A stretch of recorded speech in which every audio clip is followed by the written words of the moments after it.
Here we go again. Here we go again. One more time. Anyway, it's been a nice day today. We went down to the Restore store in Cordon, and he took me out for breakfast at the VFW, number 3. He is a doll. I just love him. He is so sweet. Oh, here comes Bella. I guess she wants to join me. Come on. Get up here. Yep, she's getting up here. Well, I want to tell you some stories about, I wear wigs. I've been wearing wigs since I was 26 years old. When I was in the hospital having baby daughter Kim, she was born and her hair was black and it stuck straight up. She looked like an Indian on the warpath. And she was a kindergarten dropout. I mean, I sent her to this best kindergarten in town when she was 4 years old. She did not want to be departed from her mother. She had to be with her mother. I had her spoiled rotten. I really did. She couldn't help it. Hey, Bella, look in there. You're on camera. Anyway, Kim was a dropout from kindergarten. But anyway, she's having us for Christmas dinner Monday. My house, 4 o'clock. That's how she put it. So I'm going to tell you some wig stories. We were on the evangelistic field for 14 years, full-time on Love Offering Assemblies of God.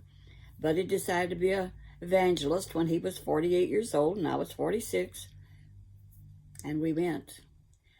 And God blessed us, and we had revivals all over the eastern seaboard as far as Texas and sometimes Oklahoma. When he was in gospel music, he would cut soundtracks, and then he would sing with the soundtracks. Back to the wig thing.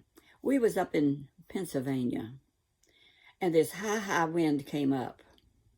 And so when the high wind comes back, we had a fifth wheel, big fifth wheel. The awning wants to go over the roof, and the awning went over the roof.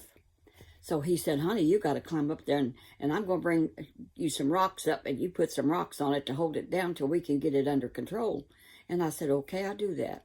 So I climbed on top of that camper. I was a lot younger then. But anyhow, I could still do it probably. But I climbed up on that camper, and I was standing there waiting for the rocks, and what happens? There goes my wig across the field. Gone. Right off my head. I couldn't go get it. I'm doing rocks. Buddy, I said, honey, I lost my wig. The wind blew it off. He said, wait a minute. Well, that night when we was in church, we got it back, but he chased it down and got it for me. So I had it when I got back on the ground. But that night in church, when he was preaching, he said, oh yeah, I want to tell you something. When that wind was blowing so hard, he said, my wife's wig flew right off her head, and it went right across the field. And I'll tell you what, if I hadn't known it, if I had a gun, I would have shot it. He would have killed that bird. So that really happened, and we laughed about it later, and he announced it to the whole church, thank you. Well, then we was in another church. And this other church, it had a lovely lady came up to me, and she said, sister, she said, I own a beauty shop, and if you want me to, I'd like to do your hair this week. I said, well, that is so kind of you. Absolutely, let you do it. I said, but do you want me to come or do you want to take it? She said, what do you mean? I said, well, I can send it. She said, what do you mean you can send it? And I lifted my wig up and I said, honey, I wear wigs. You know what? She was so bumfuzzled, she never said another word. She just went and got her seat and sat down. I couldn't help but laugh. Bless her heart, she had good intentions. But I'm kind of funny sometimes. Anyhow, we had another time we was in church, and it was altar time. And so the pastor sometimes invites the people up to the altar and stand around, and we have a word of prayer and blessings and stuff, and it's nice. So I was at the altar standing there, and people all around me, and all of a sudden, I felt cold air on my head. Uh-oh, my wig was gone. I could tell it was gone. Honey, I turned around to see where my wig went. There was a woman standing behind me that had about a year-old baby in her arms. And that wig that baby was having a time with that wig. I had to fight that baby for my wig. That's not nice, but I had to force that baby to give me that wig. Did not want to turn loose. So the mother was so embarrassed. And I looked around to see if anybody was looking, and they were. That's life, kiddos. If you're going to wear a wig, you got problems sometimes.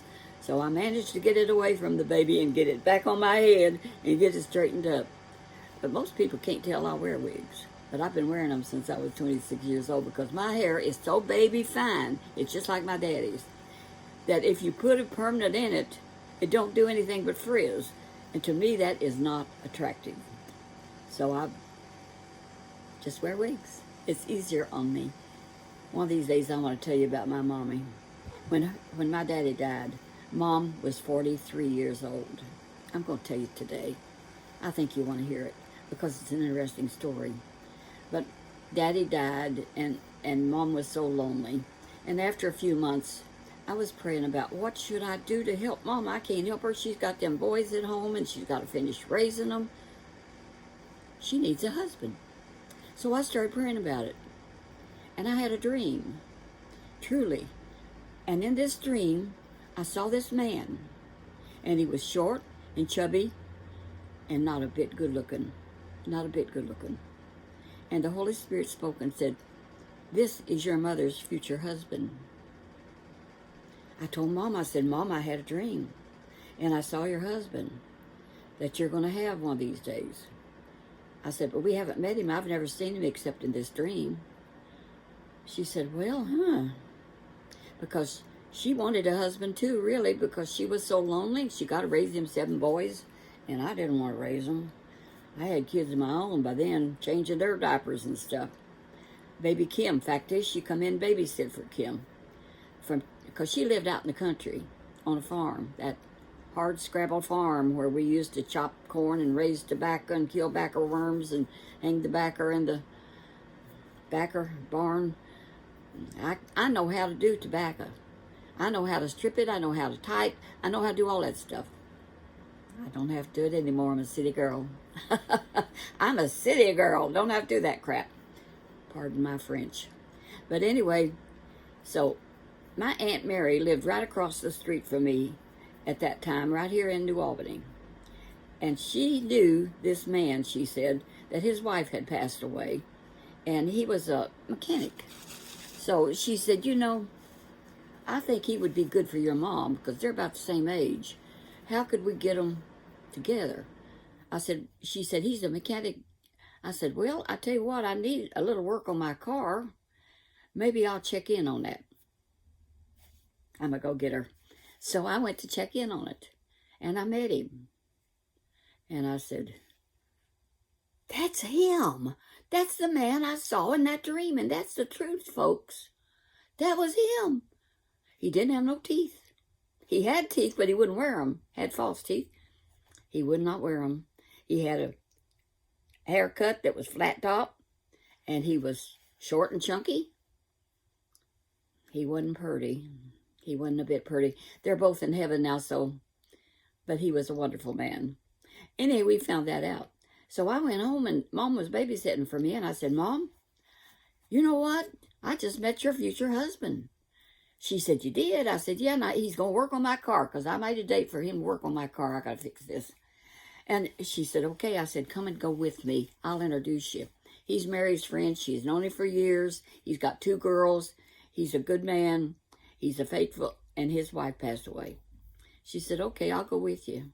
So she went with me, and we went over to his shop. And she got out, and I introduced him. And they just talked a little while, and I said, y'all got a lot in common. My daddy's dead, and your wife's passed away, and I thought I'd just introduce, I'm real forward, introduce y'all to each other. They said, well, okay. And then Heber had my phone number because he was going to work on my car. So he called me up, and he said, you reckon your mother would want to go out with me and get some chili? I said, I don't know. She's right here. You can ask her. He asked her. She said, yes. And you know what she said about him? I said, Mom, I told you he wasn't good looking or anything like that. And she said, he's a right nice looking old gentleman. He was not. Beauty is in the eyes of the beholder, I guess. Anyway, he come and picked her up that night, and my sister, and she was not nice at times, or her husband either one. They were very bossy, and they tried to run my life for me, but I wouldn't let them. So anyway, they was there. They wanted to meet Heber. His name was Heber. And on the ticket, when he signed for me to my car, we thought it was Huber, but it was Heber. So anyhow, he come to get her, and Stanley and Phyllis was there.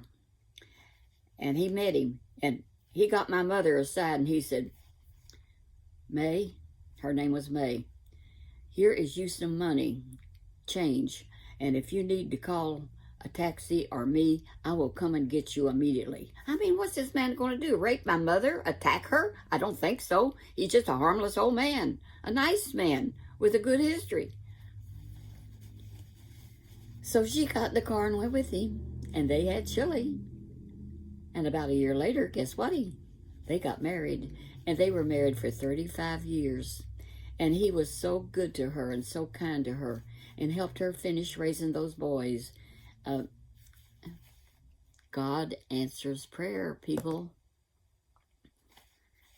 That really happened. When my mother passed away at 85, I was there when she passed, and so was a few of my brothers, part of them. And she was 85 years old, and she was intubated and could not talk.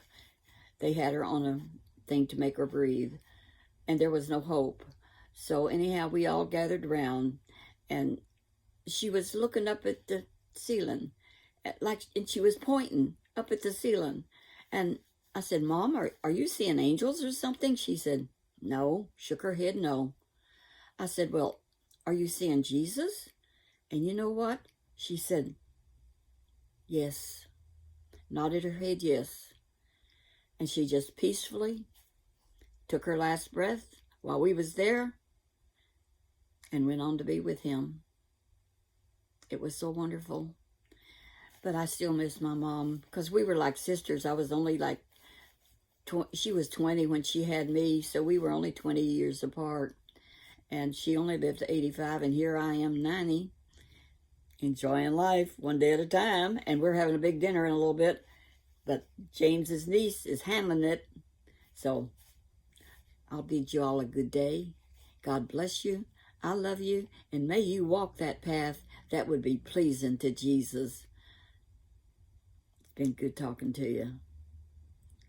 Have a Merry, Merry Christmas and a Happy New Year. And so many, I want to tell you this before I go. That Jared King TV is such a wonderful fellow. It's a miracle that God got us together, but I just love him and his wife. I've not met either one of them, but I've seen them on YouTube, and you feel like you know them. And I was watching him, and he mentioned me again, and that's so sweet of him. He's such a sweet young man. And I'll let number 3 look at that, and he really likes to see his Appalachia stories, and everybody ought to tune in to Jared King TV Appalachian Stories. And I don't know who this other fella is that talk about Jimmy. We'll have to find out about that later. Y'all check it out. It's a friend of his, I think, that does ghost stories and Appalachia stories too. Sounds real interesting. So, toodaloo. Happy, happy day. Oh, a happy day. Since Jesus took my sins away. I never could carry a tune. Maybe Jared will sing for us later. I hope so. Go for it, Jared.